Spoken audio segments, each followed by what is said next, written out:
सिंधी सकाफत के हवाले से मलीर के इलाके खोखरापार में निजी स्कूल इंतजामिया की जानिब से कल्चर डे मनाया गया। डीसी मलीर समेत आवाम की बड़ी तादाद ने शिरकत की। आइए देखते हैं मुख्तियार चांडियों की इस रिपोर्ट में।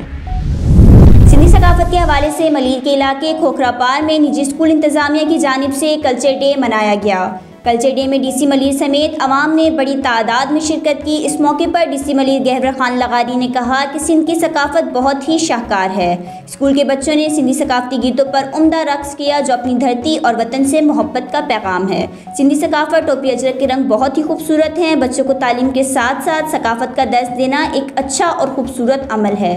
बच्चों का जोश देखकर अंदाज़ा लगाया जा सकता है कि कितनी मोहब्बत करते हैं वो अपनी सकाफत। इस मौके पर निजी स्कूल के एडमिनिस्ट्रेटर कमाल लशारी ने कहा कि हमारे स्कूल में हर साल सिंध की सकाफत का दिन मनाया जाता है ताकि आने वाली नस्ल को अपनी सकाफत के बारे में आगाही दी जा सके। आज सकाफत का दिन मनाकर बहुत खुशी महसूस हो रही है। बच्चों का जोश देखकर अंदाज़ा लगाया जा सकता है कि सिंधी कल्चर किस कदर शाहकार है। इस मौके पर तलबा ने सिंधी सकाफती गानों पर रक्स किया और कल्चर के मुताबिक टैबलोज भी पेश किए। तकारीर के मुकाबले भी हुए। पोजीशन उठाने वाली तलबा में इनामात की तकसीम भी की गई।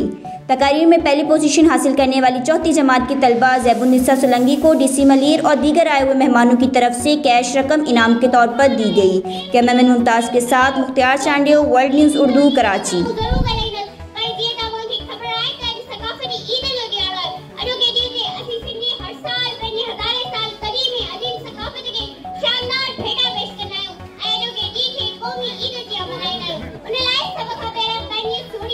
Yeah.